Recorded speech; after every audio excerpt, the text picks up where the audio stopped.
and welcome to Banu's Corner. கனடாவில் இப்போ spring season, அதாவது வசந்த காலம் வந்துடுச்சு. இங்கே நாங்கள் இருக்கிற கியூபெக் மாநிலத்தில் இந்த வசந்த காலத்தை இனிப்பாக தாங்க வரவேற்பாங்க. அதனால் இந்த ஸ்ப்ரிங் சீசன் தொடக்கத்தை நாங்கள் இருக்கிற ஃப்ரெஞ்ச் மாநிலமான கியூபெக்கில் ஃப்ரெஞ்சில் இதை லேதான் தே சூக்னு சொல்லுவாங்க. இங்கிலீஷில் இதை சுகரிங் சீசன் இல்லைன்னா மேப்பிள் சீசன்னு சொல்லுவாங்க. இந்த சுகரிங் சீசன் ரொம்ப குறுகிய காலம்தான் இருக்கும். அப்போ மக்கள் என்ன பண்ணுவாங்கன்னு தான் இந்த பதிவில் நம்ம பார்க்க போகிறோம். வாங்க. அதுக்கு முன்னாடி நீங்கள் இந்த சேனலுக்கு புதுசுனா, உங்களுக்கு இந்த வீடியோ பிடிச்சிருந்ததுன்னா லைக் பண்ணுங்கள், ஷேர் பண்ணுங்கள், பானுஸ் கார்னருக்கு சப்ஸ்கிரைப் பண்ணி கீழே உள்ள பெல் ஐக்கானை ப்ரெஸ் பண்ணுங்கள். நாம் கபானா சூக் பற்றி பார்க்கும் முன்னாடி கனடாவில் மேப்பிள் மரத்தோட முக்கியத்தை பற்றியும் அதோட பொருளாதாரத்தை பற்றியும் கொஞ்சம் தெரிஞ்சுக்கலாம். த லேண்ட் ஆஃப் மேப்பிள் லீஃப்னு அழைக்கப்படுற கனடா நாட்டில் மேப்பிள் மரங்கள் ஏராளமாக வளர்க்கப்படுது.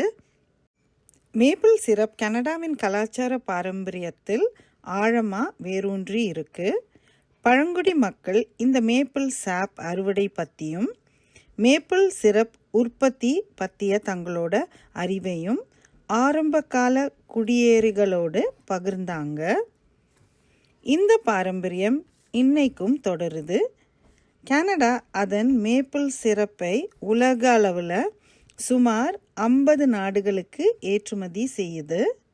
இதில் அமெரிக்கா தான் மிக பெரிய இறக்குமதியாளராக இருக்குது.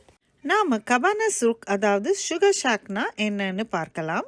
சுகர் ஷாக்னு சொல்லப்படுவது மரத்திலான சிறிய கட்டடம். இங்கு மேப்பிள் மரத்திலிருந்து வரும் சாற்றை சேகரித்து அதை கொதிக்க வச்சு மேப்பிள் சிரப்பை தயார் செய்கிறாங்க. வாங்க உள்ளே போய் எப்படி இருக்குன்னு பார்க்கலாம். இந்த சுகர் ஷாக்கில் அடிப்படையில் விறகுகளை பயன்படுத்தி மேப்பிள் சாற்றை ஒரு பாய்லர் அல்லது இவாப்பரேட்டர் கொண்டு கொதிக்க வச்சு மேப்பிள் சிரப்பை தயார் செய்கிறாங்க. வலதுபுறம் ஸ்டெயின்லெஸ் ஸ்டீலில் நீளமாக நீங்கள் பார்க்குறது தான் அந்த பாய்லர் அல்லது இவாப்பரேட்டர். கீழே இருக்கிறது வுட் பர்னிங் ஸ்டவ், அதாவது விறகு அடுப்பு. விறகு அடுப்பை பயன்படுத்துறதுனால தான் மேலே புகை மூட்டமாக இருக்குது. சுகர் ஷாக்கோட ஹைலைட்டே டீர் த இராபிள், அதாவது மேப்பிள் டாஃபி தான். இதுக்கு மேப்பிள் சாற்றை கொதிக்க வச்சு ஒரு பாகு நிலைக்கு கொண்டு வருவாங்க. அதுக்கப்புறம் இதை பனி நிரப்பப்பட்ட ஒரு பலகையில் கொஞ்சம் கொஞ்சமாக சூட்டோட இந்த பாகை ஊற்றுவாங்க. மரத்திலான ஒரு பாப்சிக்கல் குச்சியை வச்சு நம்ம ஆறும் பதத்தில் இருக்கும் இந்த இனிப்பு மேப்பிள் பாகை உருட்டி எடுத்து லாலிபாப் மாதிரி சாப்பிட ரொம்ப அருமையாக இருக்கும். குழந்தைகள்லேருந்து பெரியவங்க வரைக்கும் மறுபடியும் லைனில் வந்து இரண்டாவது முறையாக இந்த மேப்பிள் டாஃபியை எடுத்து சாப்பிட்றத நம்ம பார்க்கலாம். இனி சுகர் ஷாக் எப்போ திறந்திருக்கும்னு நம்ம பார்க்கலாம். பனி உருகத் தொடங்கும் ஸ்ப்ரிங் சீசன் தான் மேப்பிள் சிரப் தயாரிக்க உகந்த சமயம். இரவு முழுவதும் உறை பனியும் பகலில் வெயில் இருக்கும் இந்த காலத்தில் மேப்பிள் மரத்தின் வேர்லேருந்து சாறு எழுந்து கிளைகளுக்கு போகும். பெரும்பாலான சுகர் ஷாக்ஸ் மார்ச் மற்றும் ஏப்ரல் மாதம் திறந்திருக்கும். ஆனால் பாரம்பரியமான சுகர் ஷாக் உணவு வகைகளை ஆண்டு முழுவதும் வழங்குவாங்க. சுகர் ஷாக் பாரம்பரியத்தில் முக்கியமானது சுகர் ஷாக் உணவு தாங்க. அதை இப்போ நம்ம பார்க்கலாம். இந்த சுகர் ஷாக்கில் ஒரு பாரம்பரிய விருந்து காத்திருக்கும். எல்லா உணவிலும் மேப்பிள் சிரப் சேர்ந்திருக்கும். ஸ்டார்டர் சூப்லேருந்து மெயின் கோர்ஸான இறைச்சி வகை வரை மேப்பிள் சிரப்போட இனிப்பு சுவை கலந்திருக்கும். அடுத்து மெனுவில் என்ன இருக்குன்னு நம்ம பார்க்கலாம். இந்த பாரம்பரிய உணவில் பொதுவாக பீ சூப், திக் கட் ஹாம், சாசேஜஸ், பேக்கன், ஆம்லெட், ஃப்ரைடு போக் Rind, roasted potatoes, pickles, pickled beets, pickled onions, baked beans, fresh baked bread, அப்புறம் முக்கியமாக நிறைய மேப்பிள் சிரப். டெசர்ட்ஸ்ன்னு எடுத்துக்கிட்டால் மேப்பிள் ஃப்ளேவர்ட் டெசர்ட்ஸ் தாங்க அதிகமாக இருக்கும்.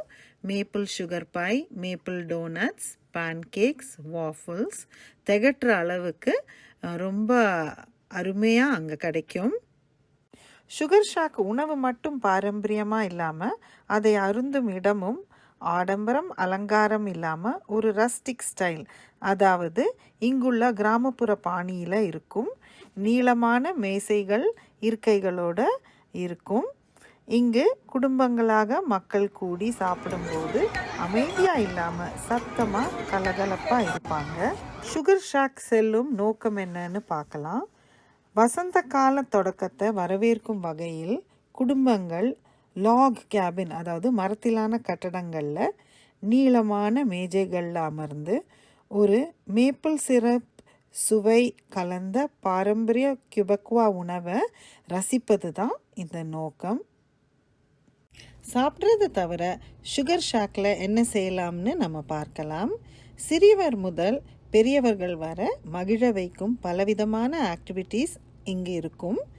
பாரம்பரிய ஆக்டிவிட்டீஸ்னு எடுத்துக்கிட்டால் டிராக்டர் அல்லது குதிரையால் இழுக்கப்படுற வேகன் சவாரி செய்து மேப்பிள் காடுகளை சுற்றி வந்து அங்குள்ள மரங்கள்லேருந்து மேப்பிள் சாற்றை எப்படி பக்கெட்டில் சேகரிக்கிறாங்கன்னு பார்ப்பது.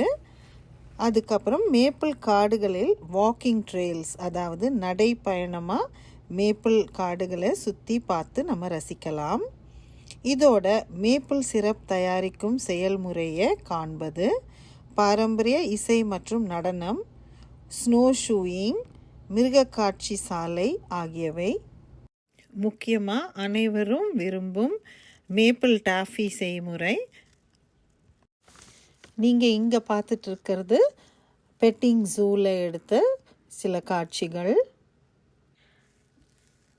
இன்றைய காலகட்டத்தில் இதோடு குழந்தைகளுக்கான வெளிப்புற விளையாட்டு பகுதிகள் இருக்குது. இங்கே நம்ம play ground equipment, bouncy games, outdoor fire place, dance hall, இங்கே மியூசிக் டிஜேலாம் இருக்கும். நான் குழந்தைகளோட வேலை செய்வதால் ஒவ்வொரு வருஷமும் என் கிளாஸோட சுகர் ஷாக் செல்வது வழக்கம்.